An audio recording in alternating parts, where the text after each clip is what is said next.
ഇന്നലെ എൻ്റെ ഒരു കൂട്ടുകാരൻ്റെ വീട്ടിൽ പോയപ്പോൾ ഒരു 10 മിനിറ്റ് ആയി കാണും. ഭയങ്കര നോക്കിങ് ഫ്രണ്ട് ഡോറിൽ. നോക്കുമ്പോൾ പോലീസ് വന്നിരിക്കുകയാണ്. 2, 3 പോലീസുണ്ട്. കുറച്ച് നേരം കഴിഞ്ഞ് ഞാൻ നോക്കുമ്പോൾ ഒരു ഇന്ത്യൻ ചെറുപ്പക്കാരനെ, ഈ വീട്ടിൽ താമസിക്കുന്ന ഒരു ചെറുപ്പക്കാരനെ 2, 3 വലിയ പെട്ടികളുമായിട്ട് കൊണ്ടുപോവുകയാണ്. ആക്ച്വലി ഡൊമസ്റ്റിക് വയലൻസ് ആണ് സംഗതി. അപ്പോൾ അതിനെക്കുറിച്ച് നമുക്ക് ഡീറ്റെയിൽ ആയിട്ട് സംസാരിക്കണം. ആക്ച്വലി നമുക്ക് അറിയാവുന്ന അല്ലെങ്കിൽ നമ്മൾ കേട്ടിട്ടുള്ള ഒരുപാട് കഥകൾ ഇപ്പോൾ UK നിലവിൽ നടക്കുന്നുണ്ട്. എന്താണ് ഡൊമസ്റ്റിക് വയലൻസ്? എന്താണ് ഒരു അഭിപ്രായം? ഞാനിപ്പോൾ ഹെൽത്ത് കെയർ ഇൻഡസ്ട്രിയിൽ വർക്ക് ചെയ്തുകൊണ്ടിരിക്കുന്നതുകൊണ്ട് തന്നെ ഡൊമസ്റ്റിക് വയലൻസ് എന്ന് പറയുമ്പോൾ നമ്മൾ പെട്ടെന്ന് വിചാരിക്കും വീട്ടിൽ ഭർത്താവും ഭാര്യയും തമ്മിൽ അടി നടക്കുന്നു. അതാണ് ഡൊമസ്റ്റിക് വയലൻസ് എന്നാണ് നമ്മളുടെ ഒരു കൺസെപ്റ്റ്. പക്ഷേ ഡൊമസ്റ്റിക് വയലൻസ് എന്ന് പറയുമ്പോൾ പല കാറ്റഗറികൾ വരും. അപ്പോൾ അത് സെക്ഷൽ അബ്യൂസ് ആകാം, ഫിസിക്കൽ അബ്യൂസ് ആകാം, വെർബൽ അബ്യൂസ് ആകാം, എന്തിനേറെ പറയുന്നു എക്കണോമിക്കൽ അബ്യൂസ് ആവാം, സോഷ്യൽ അബ്യൂസ് ആവാം. ഇങ്ങനെ ഈ പറയുന്ന ഏത് കാറ്റഗറിയിൽ, ഇപ്പോൾ ഉദാഹരണം പറഞ്ഞു കഴിഞ്ഞാൽ എൻ്റെ ഭാര്യ എൻ്റെ കാശെല്ലാം അടിച്ചുകൊണ്ട് പോയി എന്ന് പറയുന്നതും part of A domestic abuse ആണ്. അപ്പോൾ ഡൊമസ്റ്റിക് അബ്യൂസ് എന്ന് പറയുന്ന ഒരു വലിയ സംഭവം തന്നെയാണ്. അപ്പോൾ ഇതിനകത്ത് ഏതിനകത്ത് വന്നാലും പണികൾ കിട്ടാനുള്ള സാധ്യതകളുണ്ട്. വളരെ സത്യമാണ്. കാരണം ഇപ്പോൾ ബ്രോ പറഞ്ഞപ്പോൾ ഞാൻ ആലോചിക്കായിരുന്നു. കാരണം ഇപ്പോൾ ഈ പറഞ്ഞ കേസ് ആകുമ്പോഴും ഞാൻ പറഞ്ഞൊരു സംഭവം അത് നമുക്ക് ഡീറ്റെയിൽ ആയിട്ട് സംസാരിക്കാം. പക്ഷേ അതിലും ഈ ഡൊമസ്റ്റിക് വയലൻസ് ആണ് വിഷു എന്ന് മാത്രമേ അവർ ഈ നമ്മുടെ ഫ്രണ്ടിനോട് പറഞ്ഞിട്ടുള്ളൂ. അപ്പോൾ നമ്മുടെ മനസ്സിൽ നാച്ചുറലി പോകുന്ന ഒരു തോട്ടം എന്ന് പറഞ്ഞാൽ എന്തോ അടിപിടി സംഗതിയാണ്. പക്ഷേ ഈ പറഞ്ഞ പോലെ മെന്റലി ആകാം അല്ലേ? അത് വളരെ ഇമ്പോർട്ടൻ്റ് ആയിട്ടുള്ള കാര്യമാണ്. ശരിക്കും ഇത് എന്താണ് ഇതിൻ്റെയൊക്കെ ഒരു കോസ്? എന്താണ് തോന്നുന്നത്? അല്ല, എനിക്ക് തോന്നുന്നു അതിന് മുമ്പ് ബ്രോ സത്യം പറഞ്ഞു കഴിഞ്ഞാൽ ഡൊമസ്റ്റിക് വയലൻസ് വളരെ സിമ്പിളായിട്ട് നമുക്ക് തള്ളിക്കളയാൻ പറ്റില്ല. കാരണം എൻ്റെ ഒരു 10-20 വർഷത്തെ UK എക്സ്പീരിയൻസ് വെച്ചിട്ട് നോക്കുവാണെങ്കിൽ എൻ്റെ ഒരു 3 ഫ്രണ്ട്സിനെങ്കിലും മിനിമം ഡൊമസ്റ്റിക് അബ്യൂസിൽ പോലീസ് അറസ്റ്റ് ചെയ്തിട്ടുണ്ട്. പക്ഷേ അതിൻ്റെ മറ്റൊരു സൈഡ് എന്താണെന്ന് ചോദിച്ചാൽ അവരെല്ലാം ഇപ്പോൾ ഹാപ്പി ആയിട്ട് ജീവിക്കുന്നുണ്ട്. കാര്യം എന്താണെന്ന് ചോദിച്ചു കഴിഞ്ഞാൽ ഇവരും ഭർത്താവും ഭാര്യയും തമ്മിലുള്ള ആ റേജ് ഉണ്ടല്ലോ, നമ്മുടെ നാട്ടുകാർക്ക് റേജ് ഇച്ചിരി കൂടുതലാണ് അല്ലെ, ഇച്ചിരി ഒച്ചത്തിലും ബഹളമൊക്കെ വെച്ച് ഈഗോയിസ്റ്റുകളാണ് നമ്മൾ, ജഡ്ജ്മെന്റലാണ്. അപ്പൊ അതുകൊണ്ട് തന്നെ അടിയും പിടിയൊക്കെ ഭയങ്കരമായിട്ട് നടക്കാനുള്ള സാധ്യത ഭയങ്കരമാണ്. അപ്പൊ ഈ അടിയും പിടിയും നടന്നു കഴിയുമ്പോഴത്തേന് ഒരാളുടെ ഈഗോ ഹേർട്ട് ചെയ്യുമ്പോഴത്തേനും മറ്റേ ആൾ ഉടനെ നിന്നെ ഞാൻ കാണിച്ചു തരണം എന്ന് പറഞ്ഞിട്ട് പോലീസിനെ വിളിക്കും. പോലീസ് വന്നിട്ട് ഈ പറയുന്ന ടീമിനെ പിടിച്ചോണ്ട് പോവുകയും ഇവനെ അവിടെ കൊണ്ടിട്ട് വന്ന് ഇതൊക്കെയാന്നാക്കി ഇടിക്കുന്നത്. നാട്ടിൽ പോലെ ഇടിയടിയൊന്നും ഇല്ലല്ലോ.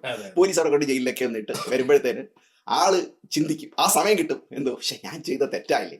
ഭാര്യ ഇവിടെ ഇരുന്ന് കുറ്റബോധം കൊണ്ട് ശരിയാണല്ലോ, ഞാൻ അദ്ദേഹത്തെ പറഞ്ഞത് വേണ്ടായിരുന്നു എന്ന് തോന്നും. അപ്പൊ അങ്ങനെയുള്ള സില്ലി ആയിട്ടുള്ള കാര്യങ്ങൾ കൊണ്ടാണ് എനിക്ക് മനസ്സിലായത് ഈ സംഭവങ്ങളെല്ലാം നടന്നത്. കാരണം അവരൊക്കെ ഇന്ന് ഹാപ്പി ആയിട്ട് ജീവിക്കുന്നുണ്ട്. തീർച്ചയായിട്ടും. അല്ല, ഇതിന്റെ മറുവശം എന്ന് പറയുമ്പോൾ ഇത് വളരെ ടോക്സിക് ആയിട്ട് പോകുന്ന ആൾക്കാരും ഉണ്ട് എന്നുള്ള സത്യവും നിലനിൽക്കുന്നുണ്ട് അല്ലെ. ഇപ്പൊ ഉദാഹരണത്തിന് എനിക്കറിയാവുന്ന 2-3 കേസുകളുണ്ട്. അവരെ ഈ പറഞ്ഞ പോലെ മെന്റലി ടോർച്ചർ ചെയ്യുന്നുള്ള കേസിനാണ് അവർ ഈ പറഞ്ഞ പോലെ ഡൊമസ്റ്റിക് വയലൻസിൽ ഇതാക്കുന്നത്. ചുരുക്കത്തിൽ പറയുകയാണെങ്കിൽ ഫാമിലി ഇടപെടൽ, ഭയങ്കര ഫാമിലി ഇടപെടൽ. അപ്പൊ അതായത് ഈ പെണ്ണിന് ഈ പയ്യനെ വേണ്ട എന്ന് വ്യക്തമായി പറയുമ്പോഴും ഫാമിലി പറയുകയാണ് ഇല്ല, പക്ഷേ രണ്ടുപേരും ഒരു റൂമിലാണ് നിൽക്കേണ്ടത്, റെന്റ് കൊടുത്ത് നിൽക്കുന്നത്. അപ്പൊ ഇറങ്ങിപ്പോന്ന് പറഞ്ഞാൽ മറ്റവൻ ചോദിക്കുന്നത് ഞാൻ എവിടെ ഇറങ്ങിപ്പോണം, ഞാൻ റെന്റ് ചെയ്യുന്നത്. അങ്ങനെ ഗതി കെട്ടിട്ട് പോലീസിനെ വിളിച്ച് പോലീസ് ഇറക്കി കൊണ്ടുപോകുന്ന സാഹചര്യങ്ങളും നടക്കുന്നുണ്ട്. അപ്പോൾ അതിനെ കുറിച്ച് എന്താണ് തോന്നുന്നത്? ഓരോ 30 സെക്കൻഡിലും ഒരു കേസ് ഡൊമസ്റ്റിക് വയലൻസിന്റെ പേരിൽ പോലീസിന് എത്തുന്നുണ്ട് എന്നാണ് UK സ്റ്റാറ്റിസ്റ്റിക്സ് പറയുന്നത്.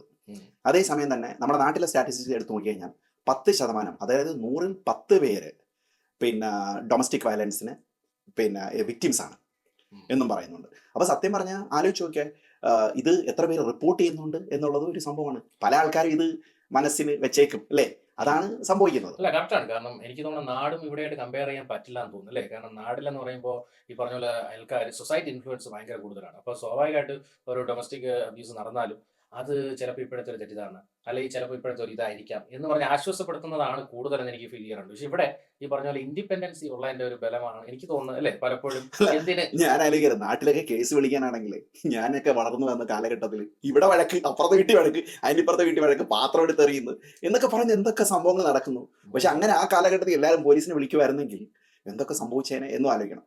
But ultimately at the same time പക്ഷേ പ്രശ്നം സീരിയസ് ആയ ഒരു പ്രശ്നം നിങ്ങളെ ഒരു വിക്ടിമായിട്ട് അല്ലെങ്കിൽ നിങ്ങൾക്ക് എപ്പോഴെങ്കിലും അങ്ങനത്തെ ഒരു ഫീലിലൂടെ തോന്നുക, ഒരു ഫിസിക്കൽ വയലൻസിലൂടെ പോകുന്നുണ്ട്, അല്ലെങ്കിൽ ഒരു മെന്റൽ വയലൻസിലൂടെ പോകുന്നുണ്ട്, അല്ലെങ്കിൽ ഒരു എക്കണോമിക് വയലൻസിലൂടെ, സോഷ്യൽ വയലൻസിലൂടെ, എന്തിലൂടെ പോയാലും അങ്ങനെ ഒരു ഫീല് നിങ്ങൾക്ക് തോന്നുന്നുണ്ടെങ്കിൽ ഗ്യാരണ്ടീഡ് ആയിട്ടും ഇതിനെ റിപ്പോർട്ട് ചെയ്യുക എന്നുള്ളത് മസ്റ്റാണ് അല്ലേ.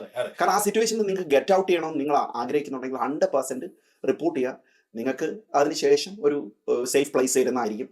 അതോടൊപ്പം തന്നെ ഈ പറയുന്ന ആളിന് അതിൻ്റെതായ പ്രോബ്ലംസിലൂടെ പോകുന്നതുമായിരിക്കും. തീർച്ചയായിട്ടും. അല്ല, എനിക്ക് ഫീൽ ചെയ്തിട്ടുള്ള കാര്യമാണ് ഇത് രണ്ടുപേര് തമ്മിലുള്ള ഒരു കോൺവെർസേഷൻ അല്ലെങ്കിൽ their പേഴ്സണൽ പ്രൈവസി ഉള്ള ഒരു സംഭവമാണ് അല്ലെ. നമുക്ക് ഇതിൽ എന്താണ് നടക്കുന്നത് പറയാൻ പറ്റില്ല. ഇതില് മറ്റുള്ളവർ ഇടപെടുന്നതിൽ അർത്ഥമേ ഇല്ല എന്നാണ് എനിക്ക് പലപ്പോഴും ഫീൽ ചെയ്തിട്ടുള്ളത് ഇങ്ങനെയുള്ള കേസുകൾ. കാരണം എൻഡ് ഓഫ് ദ ഡേ ഇപ്പോ പക്ഷെ അത് തെറ്റല്ലേ ബ്രോ? കാരണം ഞാൻ ആലോചിക്കട്ടെ, ഇപ്പം പല പ്രശ്നങ്ങളും പല വഴക്കുകളും മറ്റുള്ളവർ പറഞ്ഞ് സോൾവ് ചെയ്യാൻ പറ്റും. അല്ല പറ്റും. പക്ഷെ അതിന്റെ ഒരു എക്സാമ്പിളാണ് ഞാൻ നേരത്തെ പറഞ്ഞത്. അതായത് ഇപ്പോ ഉദാഹരണത്തിന് ഒരു പെൺകുട്ടി പറയാണ്, എനിക്ക് സത്യം പറഞ്ഞു കഴിഞ്ഞാൽ ഇപ്പം ഞാൻ അറിഞ്ഞൊരു കേസിന്റെ സംഭവം എന്ന് പറയുമ്പോൾ കണ്ടിന്യൂസ്ലി എനിക്ക് ഇൻഡിപെൻഡന്റ് ആവണം, ബിസിനസ് ചെയ്യണം എന്ന് പറയുന്ന ഒരു പുള്ളിക്കാരന്റെ കഥയാണ്. ഉം. അപ്പോൾ ഈ ബിസിനസ് ചെയ്യണം എന്ന് പറയുമ്പോൾ ഈ പെണ്ണ് പറഞ്ഞ reality it's not going to work. കാരണം നീ ഇപ്പൊ നിൽക്കുന്ന ഒരു സ്റ്റേറ്റസിന് അത് നടക്കില്ല. സോ അത് വേണ്ട എന്ന് പറയുന്നിടത്ത് ഇവൻ മെന്റലി ടോർച്ചർ ചെയ്യണം. ഇല്ല, ഐ ക്യാൻ ഡു ഇറ്റ്, ഇല്ല, ഐ ക്യാൻ ഡു ഇറ്റ്. അപ്പോൾ ആ പെണ്ണ് എന്തിക്കുന്ന ഇത്രയും എമൗണ്ട് ഇനി ലോസ് വന്നാൽ യു വിൽ എക്സ്പെക്ട് മീ, എന്നെയും കൂടെ ഇതിന്റെ ഭാഗമാക്കാൻ നീ ശ്രമിക്കും. കാരണം നിനക്ക് ആഗ്രഹമുള്ള കാര്യം ചെയ്യാൻ വേണ്ടി നീ മാത്രമേ ശ്രമിക്കുള്ളൂ. പക്ഷേ അത് ലോസ് ആകുമ്പോൾ എന്നെ കൂടെ ചേർക്കും. അപ്പൊ അതിനെനിക്ക് താല്പര്യമില്ല എന്ന് പറയുന്നത് മെന്റൽ ടോർച്ചർ ആയിട്ടാണ് കാറ്റഗറി വരുന്നത്. അപ്പോൾ അങ്ങനെ ഒരു പെണ്ണ് വന്നിരുന്ന ഒരിടത്ത് പറയുമ്പോൾ നമ്മൾ പറയാണ് അത് സാരമില്ല, അത് കുഴപ്പമില്ല, അത് ഇറ്റ്സ് ഓക്കെ എന്ന് പറയുന്നതിൽ ലോജിക് ഇല്ല. അതേസമയം ഈ പയ്യൻ പറയുന്നത് എന്താണ്, അത് എനിക്ക് എന്റെ പൊട്ടൻഷ്യൽ ഇവർക്ക് അറിഞ്ഞാത്തതാണ്, ഞാൻ എന്ത് ചെയ്താലും പക്ഷെ പലപ്പോഴും ഈ പ്രശ്നങ്ങൾ നടക്കുന്നത് രണ്ടുപേര് തമ്മിലുള്ള ഒരു അണ്ടർസ്റ്റാൻഡിങ്ങിന്റെ പ്രശ്നമാണ് കൂടുതൽ.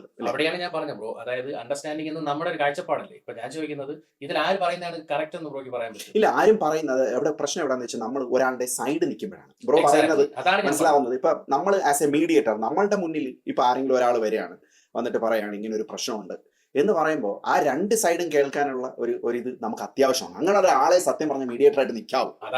അല്ലാത്തൊരു മീഡിയേറ്റർ നിന്ന് കഴിഞ്ഞുള്ള പ്രശ്നം എന്താ വെച്ചാൽ അവസാനം നീ അവളെ ഉപേക്ഷിക്കണം, അവളെ ഇത് ചെയ്യണം, അല്ലെങ്കിൽ നീ അവളെ എക്സാക്ട്ലി ഞാനൊക്കെ ജീവിക്കുന്നുണ്ടില്ലേ, അപ്പൊ വീണ്ടും നെഗറ്റീവായി ഇവനൊക്കെ നല്ലപോലെ ജീവിക്കുന്നു, എന്റെ ജീവിതം ഈ അങ്ങനത്തെ ഒരു സിറ്റുവേഷനിൽ പോവാതിരിക്കുക. അതിന് പറ്റിയ ആളിനെ വെച്ചിട്ട് ഇത് ചെയ്യാൻ കുഴപ്പമില്ല പരിധി വരെ. കാരണം നമ്മുടെ നാട്ടില് പഴയ കാലം, ഇപ്പോഴത്തെ കാലം എനിക്കറിയില്ല, പക്ഷെ പഴയ കാലത്തിൽ എത്രയോ ആൾക്കാർ ബ്രോ ഈ ഡൊമസ്റ്റിക് അബ്യൂസ് ഒക്കെ കൊണ്ട് സഹിച്ച് ജീവിച്ച് ലൈഫൊക്കെ ഫിനിഷ് ആയവരുണ്ട് അല്ലേ.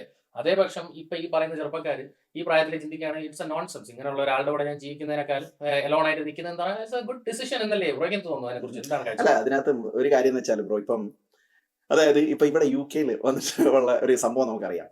ഇപ്പം കുട്ടികൾ വന്നിട്ട് പിന്നെ ഇവിടെ വരുമ്പോഴാണ് കുട്ടികൾക്ക് മനസ്സിലാവുന്നത് കുട്ടികളെ അടിക്കാൻ പാടില്ല, ഇത് ചെയ്യാൻ പാടില്ല. അപ്പൊ ഇവരെന്ത് ചെയ്യും, ഇവർക്കൊരു ഐഡിയയും വന്നിട്ടുണ്ട്. അതായത് 999 വിളിച്ചു കഴിഞ്ഞാൽ പോലീസ് വരും, എന്നെ അടിച്ചവരെ പിടിക്കും എന്ന് പറയുന്ന ഒരു ഐഡിയ വെച്ചിട്ട് പോലീസിനെ വിളിച്ച കുട്ടികളുണ്ട് ഇവിടെ അല്ലേ. എന്ന് പറയുന്ന പോലെ നമ്മുടെ അവയർനെസ് എന്ന് പറയുന്നത് വളർന്നു വരുന്ന ഒരു ഓപ്ഷൻസ് ഉണ്ട് നമുക്ക്. അപ്പം ഈ ഓപ്ഷൻസിന്റെ മറ്റൊരു സൈഡ് അബ്യൂസ് ആണ് എന്ന് പറഞ്ഞാൽ, ഇപ്പം ഞാനും നിങ്ങളും തമ്മിലൊരു പ്രശ്നമുണ്ട്.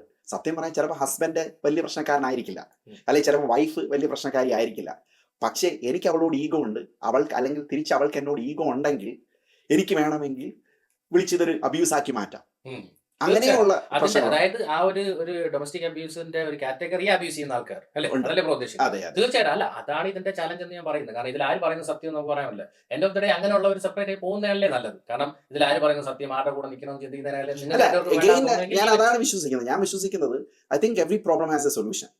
കാരണം രണ്ടുപേര് വന്നിരിക്കുന്ന നമ്മുടെ അടുത്ത് ഒരു കാര്യങ്ങൾ പറയുകയാണെങ്കിൽ നോൺ ജഡ്ജ്മെന്റൽ ആവാതെ രണ്ടുപേരുടെ ലോജിക്കലായിട്ട് നടക്കേണ്ട കാര്യങ്ങൾ, ഇമോഷണൽ ആയിട്ട് ഇങ്ങനെയാണോ അങ്ങനെയാണോ ഇത് എന്ന് പറയുന്നതല്ലാതെ ലോജിക്കലായിട്ട് ഇവരെന്ത് പറയുന്നു എന്നുള്ളത് ശ്രദ്ധിക്കാം. ഈ ലോജിക്കലായിട്ട് പറയുന്നത് കേട്ടിട്ട് ലോജിക്കലായിട്ടുള്ള മറുപടി നമുക്ക് കൊടുക്കാനുള്ള കേപ്പബിലിറ്റി ഉള്ള ആൾക്കാരാണെങ്കിൽ തീർച്ചയായിട്ടും എനിക്ക് തോന്നുന്നത് ഇത് നല്ലതായിട്ട് വർക്ക്ഔട്ട് ചെയ്യാനുള്ള സാധ്യത. അതല്ലേ ബ്രോ പറയുന്നത്, നമ്മുടെ നല്ല നല്ല സുഹൃത്ത് കണ്ണാടി പോലെയാണ് എന്ന് പറയുന്നിടത്താണ്. അതേസമയം റോങ് ഇന്റൻഷൻ ഉള്ള ആൾക്കാരും ഉണ്ട്. ചിലപ്പോൾ ഇവനോട് ഓൾറെഡി അസൂയുള്ളവന്മാർ മിക്ക ആൾക്കാരും എന്താണ് ബ്രോ, സത്യം പറഞ്ഞാൽ മിക്ക ആൾക്കാരും എന്താണ് ചെയ്യുന്നത്, പറയും അവന് മറ്റൊരു നമ്മൾ പിടിയും പ്രശ്നമായി, നല്ല കാര്യം കണ്ടോ, അത് ഇവന്റെ ലൈഫിൽ പോസിറ്റിവിറ്റി ആയിട്ട് എടുക്കുന്നവരാണ്. അങ്ങനെ ആവാത്ത ആൾക്കാരെ വേണം നമ്മൾ ചൂസ് ചെയ്യാൻ എന്നുള്ളതാണ് എനിക്ക് തോന്നുന്നത്. തീർച്ചയായിട്ടും. അല്ല, ഞാൻ ഈ പറയാൻ കാരണം എന്ന് വെച്ചാൽ ബ്രോ മറ്റേ ഇൻസിഡന്റ് പറഞ്ഞില്ല കേട്ടോ. ഞാൻ പറയാം.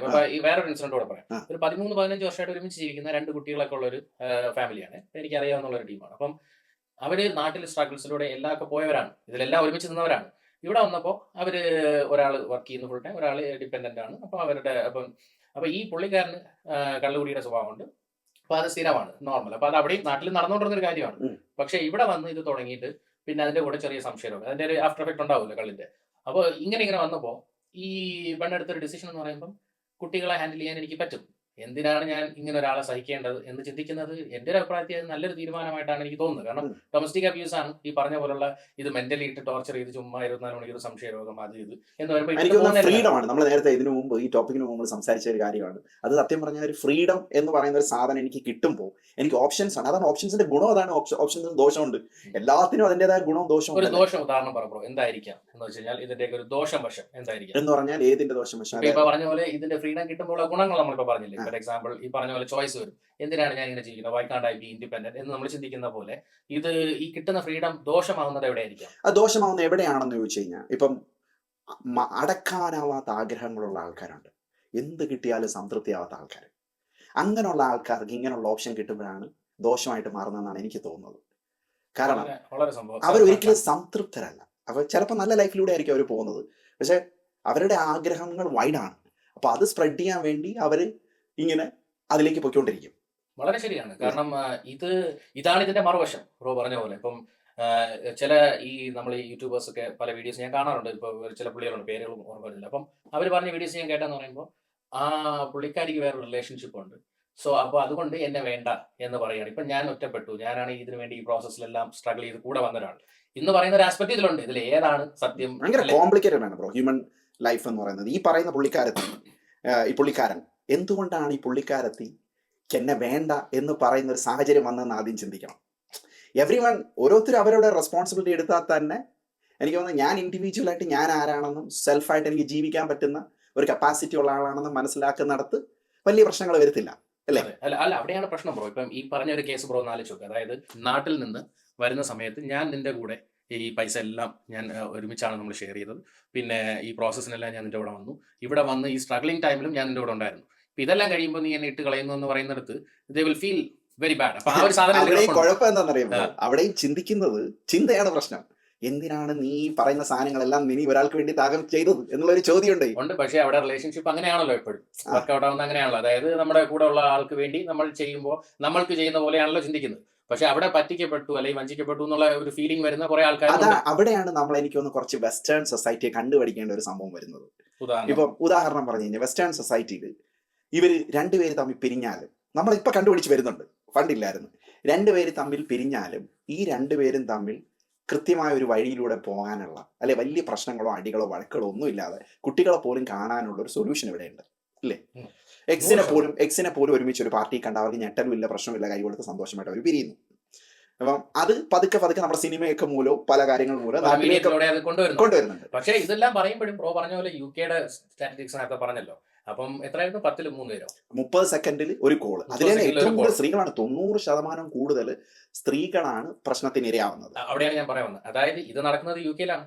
അതായത് ഈ പറയുന്ന ഒന്നും നമ്മുടെ ഇവിടുത്തെ പോപ്പുലേഷൻ എന്ന് പറയുമ്പോൾ എല്ലാവരും ഇന്ത്യൻസും ആഫ്രിക്കൻസും അല്ല, പല രാജ്യക്കാരും ഉണ്ട്. അപ്പൊ ഇതിൽ പ്രധാനം എന്ന് പറയുമ്പോൾ ഓവറോൾ ഇതൊരു ഇഷ്യൂ ആണ്. അപ്പൊ ഇവിടെ നമ്മൾ എപ്പോഴും മറ്റേ സഫാരി പുള്ളിയൊക്കെ പറയണ ഞാൻ കണ്ടിട്ടുണ്ട്. ആ, ഒരു റെസ്റ്റോറൻറ്റിൽ പോയിരുന്ന് കോഫി കുടിച്ചിട്ട് ബ്രേക്കപ്പ് ചെയ്യും. ശരിയാണ്, അങ്ങനെ ഒരു കസ്റ്റം ഇവിടെ ഉണ്ടെങ്കിലും അതേസമയം ഇങ്ങനെയുള്ള ആൾക്കാരും ഇവിടെ ഉണ്ട്. ഇറ്റ്സ് സ്റ്റിൽ എക്സിസ്റ്റിംഗ് അല്ലേ? അല്ല, 100% അവിടെയുണ്ട്. പക്ഷേ അൾട്ടിമേറ്റ്ലി അവർക്ക് ഒരു ഇൻഡിവിജ്വൽ റെസ്പോൺസിബിലിറ്റി ഉണ്ട്. ഇപ്പൊ UK-യും നമ്മുടെ നാട്ടിലേക്കുള്ള ആൾക്കാരുടെ ഒരു ആറ്റിറ്റ്യൂഡ് അവിടെയാണ്. നമ്മൾ അവിടെ എന്ന് പറഞ്ഞാൽ ഇൻഡിവിജ്വൽ റെസ്പോൺസിബിലിറ്റിക്കാളും കൂടുതൽ വരുന്നത് മറ്റൊരാളിനെ കൂടെ കയറി പിടിച്ച് അവരിൽ നിന്ന് സന്തോഷം കണ്ടെത്തുന്ന ഒരു പരിപാടിയും കൂടെ ഉണ്ട്, ഉം. അല്ലേ? അതെ അതെ അതെ അതെ. അല്ലെ, അവരെ സന്തോഷിപ്പിച്ച് സന്തോഷം കണ്ടെത്തുന്ന ഒരു പരിപാടിയുണ്ട്. 100% അതുണ്ട്. അപ്പൊ അവിടെയാണ് നമ്മൾ സ്വയം മറന്നു പോകുന്നത്. ഉം. ആ സ്വയം മറത്തുന്നില്ലാണ് നമുക്ക് കുറ്റബോധം ഉണ്ടാകുന്നതും പിന്നീട് ഇതെല്ലാം കൂടെ ബോട്ടിലപ്പ് ചെയ്ത് അയാൾ ചെയ്യുന്ന എല്ലാ കുറ്റങ്ങളും കണ്ടുപിടിച്ച് ലാസ്റ്റ് ഒരു വലിയ പൊട്ടിത്തെറിയിലൂടെയും ഡൊമസ്റ്റിക് വയലൻസിലൂടെയും ഒക്കെ പോകുന്നത്. അതെ. പക്ഷേ ഈ ഓരോരോ പ്രോബ്ലംസ് വരുന്ന കുഞ്ഞു കുഞ്ഞു പ്രശ്നങ്ങൾ വരുന്ന സമയത്ത് തന്നെ അതിനെക്കുറിച്ച് സംസാരിക്കുകയോ അല്ലെങ്കിൽ അത് മനസ്സിൽ നിന്ന് കളയുകയോ ചെയ്യുന്ന ജെന്യൂൻ ആയിട്ടുള്ള ഒരു പേഴ്സൺ ആണെങ്കിൽ ആ പ്രശ്നങ്ങൾ ഉണ്ടാകാൻ സാധ്യതയില്ല. കാരണം തീർച്ചയായിട്ടും. എൻ്റെ ഭാര്യ എന്നെ ഉപേക്ഷിച്ചു പോകണമെങ്കിൽ, മറ്റൊരാളിനെ കാണണമെങ്കിൽ എൻ്റെ ക്വാളിറ്റിയിൽ എന്തെങ്കിലുമൊക്കെ പ്രശ്നങ്ങൾ ഉണ്ടായിരിക്കുമെന്ന് ഞാൻ ചില നിമിഷങ്ങൾ തിരിച്ചറിയണം. പക്ഷെ അതിൽ അങ്ങനെ അല്ല എങ്കിലോ, എന്നിട്ട് കഴപ്പ് കൊണ്ട് പോയെന്ന് പറയില്ലേ, അങ്ങനെ ഒരു സംഭവം ആണെങ്കിലോ ഒബ്വിയസ്ലി അതിനകത്ത് എനിക്ക് എന്ത് ചെയ്യാൻ പറ്റും? നമ്മളതിൽ regret ചെയ്യും. ആളെ നിയന്ത്രിക്കാൻ എനിക്ക് പറ്റുമോ? അത്രേ ഉള്ളൂ. ഇപ്പോൾ ഒരാൾ അതായത് സെക്ഷലി അയാൾ സാറ്റിസ്ഫൈഡ് അല്ലാത്ത ഉം. ഒട്ടും സാറ്റിസ്ഫൈഡ് അല്ലാത്ത ഒരാൾ ചിലപ്പം അയാൾക്ക് സെക്ഷലി നീഡിന് വേണ്ടി വേറെ എവിടെയെങ്കിലും പോകുന്നു എന്ന് പറഞ്ഞാൽ ശരിയാണ്, മോറലി അത് തെറ്റാണ്, ഉം. സോഷ്യലി അത് തെറ്റായിരിക്കാം. ബട്ട് അൾട്ടിമേറ്റ്ലി ലൈഫ് ഒന്നേ ഉള്ളൂ. അവരങ്ങനെ പോയി എന്ന് പറഞ്ഞിട്ട് അത് ആരുടെ കയ്യിലെ കുറ്റമാണെന്ന് ചോദിച്ചു കഴിഞ്ഞാൽ എവിടെയാണ് ആ കുറ്റം കണ്ടെത്താൻ പറ്റുക എന്നുള്ളത് വലിയൊരു ആ, ചോദ്യമാണ്. അത് മാത്രമല്ല, എനിക്ക് തോന്നുന്നു ഈ ഡിസിഷൻ എടുക്കാൻ എല്ലാവർക്കും താല്പര്യം ഉണ്ടാവും. അതായത് കുട്ടികളെ മാത്രം ഈ കണ്ടാൽ മതി. പക്ഷെ ഇവിടെ എല്ലാവരും നമ്മുടെ ആൾക്കാരിൽ 3/4 പേരും സ്ട്രഗിൾ ചെയ്യുന്ന പ്രോസസ് എന്ന് പറഞ്ഞാൽ ഈ സൊസൈറ്റി ഇൻഫ്ലുവൻസ് ആണ്. കാരണം ഇവരെ എങ്ങനെ ഞാൻ ഫേസ് ചെയ്യും? കാരണം ഇങ്ങനെ ഞാനൊന്ന് ചെയ്താൽ പോലും ഇനി അടുത്ത് ഇവരുടെ ഇത് ഓർത്ത് തന്നെ തിരിച്ച് വീണ്ടും അറ്റാച്ച് ആവാൻ നോക്കുന്ന ഒരു 3/4% ആൾക്കാരുണ്ട്. ഇപ്പൊ ഞാൻ നേരത്തെ പറഞ്ഞ ഇൻസിഡന്റിനെ കുറിച്ച് പറയുകയാണെങ്കിൽ ആ ഫ്രണ്ടിന്റെ വീട്ടിൽ നടന്ന സംഭവം. അപ്പോൾ അവിടെ ഞാൻ കേട്ടു. അപ്പൊ അതിനുശേഷം പോയതിനു ശേഷം സ്റ്റോറിയൊക്കെ ചോദിച്ചപ്പോൾ ഒരു 6 മാസം മുമ്പേ കല്യാണം കഴിച്ച കപ്പിളാണ്. ഇവിടെ വന്ന് ഒരു 3 മാസമായി. ഈ 3 മാസത്തിന് ഇടയിൽ തന്നെ ഒരിക്കൽ ഈ പെൺകുട്ടി ഓൾറെഡി ഹോം ഓഫീസിൽ റിപ്പോർട്ട് ചെയ്തു, ഞങ്ങൾ തമ്മിൽ പ്രശ്നത്തിലാണ്. അപ്പോൾ അത് പിന്നെ അത് കോംപ്രമൈസ് ചെയ്യാനായിട്ട് വക്കീലിനെയൊക്കെ കണ്ടു, അത് ചെയ്തു. അത് കഴിഞ്ഞ് ഇപ്പോൾ ഡൊമസ്റ്റിക് അബ്യൂസ് എന്ന് പറഞ്ഞിട്ട് പുള്ളിക്കാരനെ പറഞ്ഞു വിട്ടു. എന്നിട്ട് ഞാൻ പിന്നീട് സംസാരിച്ച് പറഞ്ഞത് പിറ്റേ ദിവസം ഇന്നിപ്പോൾ തിരിച്ചെത്തിയിട്ടുണ്ട് ആള്. എന്താണെന്ന് ചോദിച്ചപ്പോൾ വീട്ടുകാർ നാട്ടിൽ നിന്നൊക്കെ വിളിച്ച് കോംപ്രമൈസ് ആക്കി തിരിച്ചു കൊണ്ടുവന്നു. അപ്പൊ ഇത് ഒരു കുട്ടികളി പോലത്തെ സംഭവം. അപ്പൊ ചോദിച്ചപ്പോൾ പറഞ്ഞത് ആ പയ്യന്റെ സൈഡ് എന്ന് പറയുന്നത് ഈ പെൺകുട്ടിക്ക് ചെറിയൊരു മെന്റൽ പ്രോബ്ലം ഉണ്ട്. അപ്പോൾ ഈ വെളുത്ത പാവം എന്തൊക്കെയോ ഒരു സാധനം ഉണ്ടല്ലോ, ഇങ്ങനെയൊക്കെ വരുന്ന സമയത്ത് ഇവർക്ക് ചിലപ്പോൾ മെന്റൽ ആവും, അപ്പോഴീ ചെയ്യുന്ന പ്രവൃത്തിയാണ്. നേരെ പെൺകുട്ടി പറയണതെന്ന് പറഞ്ഞു കഴിഞ്ഞാൽ ഇവൻ എന്ന് പറയുമ്പോൾ എപ്പോഴും ഇങ്ങനെ എന്താ പറയുക, ഒരു നാർസിസ്റ്റിക് ആയിട്ടുള്ള ഒരു ബിഹേവിയർ ഉള്ള ഒരുത്തനാണ്. എന്നെ എപ്പോഴും മെന്റലി തളർത്തുകയാണ്, ഞാൻ എന്ത് തന്നെ പോസിറ്റീവ് ആവാൻ ശ്രമിച്ചാലും. അപ്പൊ അത് കാരണം ഞാനിപ്പോൾ ഡിപ്രഷനിലാണ് എന്ന് പറയുന്നു. ഇതിൽ ആര് പറയണതാണ് സത്യം എന്ന് ചോദിച്ചു കഴിഞ്ഞാൽ അല്ല, ഇവിടെയാണ് നമ്മൾ പ്രൊഫഷണൽസിനെ ഉപയോഗിക്കേണ്ട കാര്യം. വളരെ സത്യം അല്ലേ, സൈക്കോളജിസ്റ്റോ അല്ല ഇങ്ങനെയുള്ള, കാരണം നമുക്കിത് ഇപ്പോഴും സ്റ്റിഗ്മയാണ് ബ്രോ. ഒരു സൈക്കോളജിസ്റ്റിനെ കാണുന്നത് ഞാൻ വലിയ സംഭവമാണെന്നാണ് ആൾക്കാർ ധരിക്കുന്നത്. പക്ഷെ ഇപ്പൊ ആൾക്കാർ കുറച്ചൊക്കെ മാറിയിട്ടുണ്ട്, കാരണം സൈക്കോളജിസ്റ്റുകൾ ഒത്തിരി ഇവോൾവ് ആയി വരുന്നുണ്ട്. പുതിയ സൈക്കോളജിസ്റ്റുകളുണ്ട്, നല്ല സൈക്കോളജിസ്റ്റുകളൊക്കെ ഉണ്ട്. പക്ഷെ എങ്കിലും ബ്രോ, ഇത് സിനിമയിലൂടെയൊക്കെ ഈ പറഞ്ഞ പോലെ പലരും അതിനെ നോർമലൈസ് ചെയ്യാൻ ശ്രമിക്കുന്നുണ്ടെങ്കിലും ഇന്നും പലരുടെയും, ഉദാഹരണത്തിന് എന്നൊരു ദിവസം എൻ്റെ ഒരു പുള്ളി ക്ലാസ്സിൽ വരികയായിരുന്നു. ഒരു വെള്ളക്കാരനെ കണ്ട ഉടനെ പുള്ളിയുടെ ഫസ്റ്റ് ഡയലോഗ് ആയിരുന്നു, പുള്ളിക്കാരൻ ഇങ്ങനെ ഓടുകയാണ്, ഒരു വെള്ളക്കാരനെ ഈ റോഡ് വഴിയെ ഓടിക്കൊണ്ടിരിക്കുകയാണ്. ഫസ്റ്റ് ഡയലോഗ് എന്ന് പറഞ്ഞാൽ, സാഹിബിന് വേറെ പണിയൊന്നുമില്ല അല്ലേ? ഞാൻ ചോദിച്ചു എന്താ അങ്ങനെ?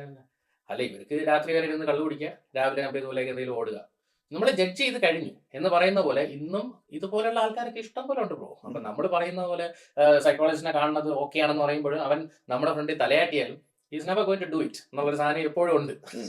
അല്ല, അത് മനസ്സിലാക്കേണ്ടവർ ചെയ്യും, അതിന്റെ ഗുണം അറിയുന്നതും ചെയ്യും. പക്ഷെ ഇവിടെ എല്ലായിടത്തെയും പ്രശ്നം എന്ന് വെച്ചാൽ ഒരു ലൈഫ് ടൈം മൊത്തം നമ്മൾ ജീവിക്കുമ്പോൾ ഈ ലൈഫ് ടൈമിൽ നമ്മളെ മനസ്സിലാക്കാതെയാണ് നമ്മൾ പലരും മരിക്കുന്നത്. ഭയങ്കര ഒരു ഗതികെട്ട അവസ്ഥയാണ്.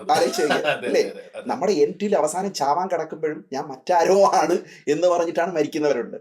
അങ്ങനെ മനസ്സിലാക്കുന്നവരുണ്ടെങ്കിൽ ചിലപ്പോൾ അവസാന കാലത്തൊക്കെ ആയിരിക്കും ചിലർ മനസ്സിലാക്കുന്നത്. ചിലരൊക്കെ നേരത്തെ ഇപ്പൊ മെഡിറ്റേഷൻ ചെയ്യുന്നവരോ അല്ലെങ്കിൽ സമൂഹത്തിനെ കുറിച്ച് സ്വയമായിട്ടിരുന്ന് ചിന്തിക്കുന്നവരോ ഒറ്റയ്ക്ക് താമസിക്കുന്നവരൊക്കെയാണ് ചിലപ്പോൾ നേരത്തെ മനസ്സിലാക്കിയെന്ന് വരും. തീർച്ചയായിട്ടും എന്ന് പറയുന്ന ആ ഒരു അവയർനെസ് എന്ന് വരുന്നു, അന്ന് മാത്രമേ എനിക്ക് തോന്നുന്നു സൊസൈറ്റിയിൽ ഒരു ചേഞ്ച് ഉണ്ടാവും. അതെ, അല്ല ആരെയും കുറ്റം പറയാനും പറ്റും, ആരെയും കുറ്റം പറയാൻ പറ്റുന്ന ഒരു സാധനമല്ല ഇത്. എല്ലാം ഇൻഡിപെൻഡന്റ് സംഭവമാണ്, ഇൻഡിവിജ്വലി അല്ലെ, ഇൻഡിവിജ്വലായിട്ട് ചിന്തിച്ച് എന്റെ ലൈഫിന്റെ തീരുമാനം ഞാൻ എടുത്തേ പറ്റൂ എന്നുള്ളതാണ്. അതൊരു പെണ്ണായാലും ആണായാലും if I am feeling it's not good, it's not good. അവിടെ അത് അത്രേ നടക്കുള്ളൂ. കാരണം ഇതിൽ ആരും മീഡിയേറ്റേഴ്സ് കളിച്ചിട്ട് കാര്യമുണ്ടെന്ന് എനിക്ക് തോന്നുന്നു. അല്ല, എനിക്ക് മനസ്സിലായത് സത്യം പറഞ്ഞു കഴിഞ്ഞാൽ നമ്മുടെ ഒരു പ്രോബ്ലംസ് ഡെവലപ്പ് ചെയ്യുന്ന സമയത്ത് ചെറിയ ചെറിയ പ്രോബ്ലംസ് അല്ല, അത് പറഞ്ഞ് മനസ്സിലാക്കുക, കൃത്യമായ കാര്യങ്ങൾ അണ്ടർസ്റ്റാൻഡ് ചെയ്യുക, ഷൗട്ട് ചെയ്യാതിരിക്കുക. ഏറ്റവും ഞാൻ എന്റെ ജീവിതത്തിൽ നിന്ന് പഠിച്ച ഇതൊക്കെ ഞാൻ ചെയ്തുകൊണ്ടിരുന്ന ആളായിട്ടാണ് ആയത്, നമ്മൾ മനസ്സിലാക്കി പഠിച്ച കാര്യങ്ങളാണ് പറയുന്നത്. അല്ല, ഞാനൊരു ഡിവൈൻ മനുഷ്യനൊന്നും അല്ല. അപ്പം ഐ തിങ്ക് ഏറ്റവും പ്രധാന കാര്യം എന്ന് വെച്ചാൽ അങ്ങോട്ടും ഇങ്ങോട്ടും പറയുന്ന ലാംഗ്വേജ് ഏറ്റവും ഇമ്പോർട്ടൻ്റ് ആണ്. ഹേർട്ടിംഗ് ആയിട്ട്, കുറ്റക്കാരനായിട്ട്, കുറ്റക്കാരിയാക്കാതെ പറയുക. എപ്പോഴും നമ്മുടെ ഓൺ സൈഡിൽ നിന്നുകൊണ്ട് കൂടുതൽ കാര്യങ്ങൾ പറഞ്ഞാലോ, അതൊരു ലോജിക് പോയിന്റിൽ നിന്ന് കാര്യങ്ങൾ പറഞ്ഞാലോ, ഇമോഷണൽ ലാംഗ്വേജ് കുത്തിക്കയറ്റാതെ പറഞ്ഞാലോ ഒക്കെ ആണെങ്കിൽ തീർച്ചയായിട്ടും എനിക്ക് തോന്നുന്നു അതാണ് വർക്കൗട്ട് ചെയ്യാൻ സാധ്യത. മനസ്സിലായി? പ്രശ്നങ്ങൾ എവിടെയാണ് പ്രൂവ് വരുന്നത്? നമ്മൾ നേരത്തെ പറഞ്ഞ പോലെ നമ്മൾ ബോട്ടിലപ്പ് ചെയ്യുമ്പോഴാണ് പ്രശ്നങ്ങൾ വരിക. അപ്പം ഈ ബോട്ടിലപ്പ് ചെയ്യുന്ന പ്രശ്നങ്ങൾ നമ്മൾ അവോയ്ഡ് ചെയ്യാൻ ശ്രമിച്ചാൽ തന്നെ എനിക്കൊന്ന് കുറെ പ്രോബ്ലംസ് ഉണ്ട്. പിന്നെ ഒരു കാര്യമുണ്ട്, ചില ആൾക്കാരുമായിട്ട് നമ്മൾ ചേരത്തില്ല. അങ്ങനെയുള്ള കേസുകൾ നമ്മൾ ഏറ്റെടുക്കാതിരിക്കുക, വിടുക. അതിനപ്പുറം നമുക്ക് വേറെ മാർക്കില്ല, അവരെ വിട്ട് കളയാ പോവുക, കാര്യങ്ങളുണ്ട്. പക്ഷെ ഇതൊരു ഈഗോ ആയിട്ടും ഗ്രഡ്ജായിട്ടും ഫൈറ്റ് ആയിട്ടും ഒക്കെ കൊണ്ട് നടക്കുമ്പോഴാണ് പണികൾ കിട്ടുന്നത്. അതെ, അല്ല, നമ്മുടെ ഒരു വെള്ളക്കാരി, ഒരു പുള്ളിക്കാരി ഉണ്ടായിരുന്നു, സൈക്കോളജിസ്റ്റ് എന്തോ ആണ്. പുള്ളിക്കാരുടെ വീഡിയോ ഇൻസ്റ്റയിലൊക്കെ ഞാൻ കണ്ടതാണ്. അപ്പോൾ പുള്ളിക്കാരി പറഞ്ഞ വളരെ, അപ്പോൾ ഒരു ഫൈറ്റ് വരുമ്പോൾ നിങ്ങൾ എന്ത് ചെയ്യുമെന്ന് ചോദിച്ചപ്പോൾ അവർ പറഞ്ഞത്, ആദ്യം ഞാൻ പറയുന്നത് ഈ സംസാരം ഇവിടെ നിർത്തിക്കോ, ഇനി നമ്മൾ തമ്മിൽ സംസാരിക്കേണ്ട. അതായത് എനിക്ക് ഇതിൻ്റെ അടുത്ത് ഒരു പ്രശ്നമില്ല, എനിക്കിപ്പോൾ ദേഷ്യമുണ്ട്, ഒരു ദിവസത്തേക്ക് നീ എന്നോട് സംസാരിക്കേണ്ട, നീ എന്നെ അന്വേഷിക്കുകയും വേണ്ട, ഒരു പ്രശ്നമില്ല, ഞാൻ ഒരു ദിവസം കഴിഞ്ഞാൽ നമുക്ക് സംസാരിക്കാം, ഇത്രയും പറഞ്ഞിട്ട് പോവുക. ഇനി സംസാരം വേണ്ട, ഇതിനുശേഷം സംസാരം പാടില്ല. ഈ ഒരു ദിവസം കഴിഞ്ഞ് ഞാൻ തിരിച്ചു വരുന്ന സമയം കൊണ്ട് അവർക്കും ചിന്തിക്കാനുള്ള സമയമുണ്ട്, എനിക്കും കാം ഡൗൺ ആവാനുള്ള സമയമുണ്ട്. ഈ തിരിച്ചു വന്നു കഴിഞ്ഞാൽ അത് തെറ്റാണെങ്കിൽ അപ്പോളജൈസ് ചെയ്യാനുള്ള മനസ്സുണ്ടെങ്കിൽ എല്ലാ പ്രശ്നവും ഈസിലി സോൾവ് ആവുന്നത് എന്ന് പറയുന്നിടത്ത് എനിക്ക് മനസ്സിലായതാണ്. അല്ല, അതിന് അഗൈൻ അതൊരു ഡബിൾ സോഡാണ്. കാരണം ഈ ഇരിക്കുന്ന സമയത്ത് ഈ പറയുന്ന സമയത്ത് ചിലപ്പോൾ ഈ പറഞ്ഞ വെള്ളക്കാരി പറഞ്ഞ സംഭവം എനിക്ക് മനസ്സിലായി. പക്ഷെ അതിന്റെ കുഴപ്പം എവിടാന്ന് വെച്ച് കഴിഞ്ഞാൽ ചിലപ്പം ഈ ഇരിക്കുന്ന സമയത്താണ് ഇവൻ പഴയ കാര്യങ്ങളെല്ലാം കൂടെ ചിന്തിക്കുന്നത്. ഒരു ദിവസം കൊണ്ട് പണ്ടത്തെ സംഭവങ്ങളെല്ലാം കൂടെ ചിന്തിച്ച് വലിയ പ്രശ്നമായിട്ടായിരിക്കും ചിലപ്പോൾ തിരിച്ചു വരുന്നത്. അതുകൊണ്ട് അവിടെയാണ് പ്രശ്നം വരുന്നത്. അതുകൊണ്ടാണ് എപ്പോഴും എനിക്ക് തോന്നുന്നത്, if you feel something let's say it. But ആ ലാംഗ്വേജ് ഏതിലാണ് പ്രശ്നം. പക്ഷെ അവിടെയാണ് പ്രശ്നം ബ്രോ. അവിടെയും ഒരു കുഴപ്പമുണ്ട്. ആ ലാംഗ്വേജിൽ നമ്മൾ ഒരാൾ കൺട്രോൾ ചെയ്താൽ പോരെ, എത്ര നേരം നമ്മൾ മറ്റാൾ അഗ്രഷൻ ആയിട്ട് കാണിക്കുന്നു നമ്മുടെ ടെമ്പർ മാറും. എക്സാക്ട്ലി. അല്ല, അങ്ങനെയാണ് സിറ്റുവേഷൻ ഉണ്ടെങ്കിൽ അത് മനസ്സിലാക്കി it's A toxic place. He is not going to change at all. അല്ലെ, she is not going to change at all. Leave ചെയ്യുക, അതൊക്കെ പറ്റും bro. It's A complex. Human behaviour എന്ന് പറയുന്നത് വളരെ കോംപ്ലക്സ് ആണ്. അപ്പം തീർച്ചയായിട്ടും നിങ്ങളുടെ തോട്ട്സും നിങ്ങളുടെ കമന്റ്സും നിങ്ങൾ ഇങ്ങനെ ഉള്ള സിറ്റുവേഷനിലൂടെ പോയിട്ടുള്ള ആളാണെങ്കിൽ എന്താണ് നിങ്ങളെ ഹെൽപ്പ് ചെയ്തതും എന്നൊക്കെ പറയാം അല്ലേ? തീർച്ചയായിട്ടും. അതുപോലെ തന്നെ നമ്മുടെ വീഡിയോസ് കാണുന്നവരാണെങ്കിൽ ഡെഫിനറ്റ്ലി ഫോളോ ചെയ്യുക, നമ്മളെ സപ്പോർട്ട് ചെയ്യുക, കമന്റ്സ് ഇടുക. അപ്പോൾ എന്തായാലും വീണ്ടും അടിപൊളി വീഡിയോസ് ആയിട്ട് വരുന്നതായിരിക്കും. Let's tie up together.